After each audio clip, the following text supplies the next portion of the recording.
Siphinde sinibingelele babukeli bekama-VTV with Prince Bheka umndeni kaZola. Thank you all the followers. Laphana ngithi angizolungisa leya ndaba. Ngeke ngakhuluma ngendaba yokuvuka kwenduku nokuwa kwayo. So bakhalile ikakhulukazi abantu besifazane omama ukuthi bona thiwani ngabo. So ngizobuye ngiyiphendule leyo, ngifuna ukuphendula la. Ngizolungisa manje. Ngilungisa indaba yenduku manje ngilethe umuthi wayo. Induku ineyinkinga eziningi adjusta yona, i-acta as if inomlomo, inamehlo, inamadlebe. Kodwa if unotice ayinazo zonke lezi zinto, kodwa i-acta as human, acta as if inazo zonke lezi zinto. Ngizosho nje okubili.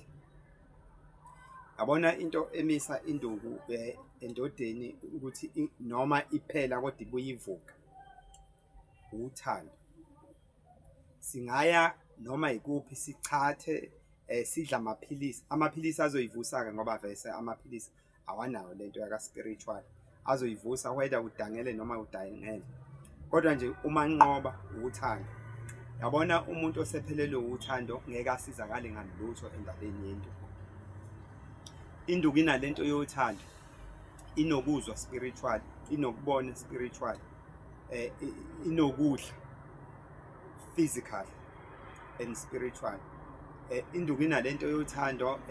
The second thing, inalento eyiphushelwa inhliziyo. Amehlo akho nenhliziyo yakho, amehlo akho afaka inkanuko enhlizweni yakho ukuthi inhliziyo yakho iphusha inkanuko endukweni, mase induku iyavuka ube nokukhala okunenkanuko. Ukhala khona ndawo zombili, whether inkanuko or uthando. Nalo uthando uyabona mase kuya kwi-feeling kuye enhlizweni, kube ne-feeling kuye endukwini. Lezo zinto zizodwa nje ziyayivusa induku. Kodwa make kwaphela uthando, ngisho nokukhala kuyaphela. Kwenzakalani-ke mangabe kunothando, induku iyavuka. Kodwa mase liphelile ayibisaba nawo amandla. Kodwa mangabe umuntu eyihambela nje enenkanuko, iyakwazi ukuthi ivuke. Kodwa la ekufanele ivuke khona ingabusavuka ngoba yini? Ingoba alukho uthando. Kukho konke esingakwenza siyeke i-age restriction ukuthi umuntu usemdala, ngoba phela abantu ngoba bekhula kuzohamba kufika isikhathi nayo phela imizwa yomuntu iyahamba ihambe yehliswe i-age.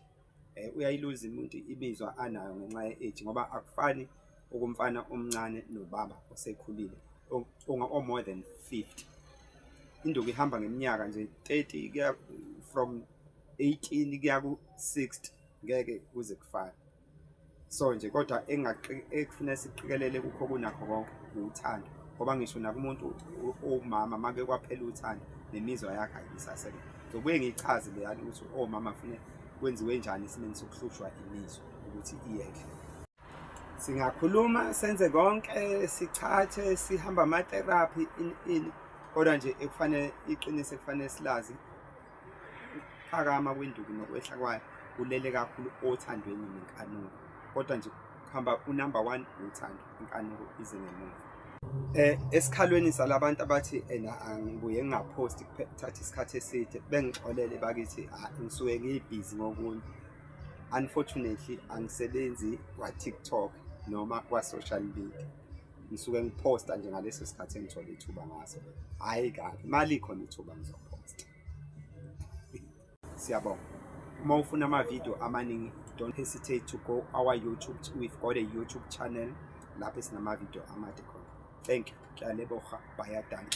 Salute.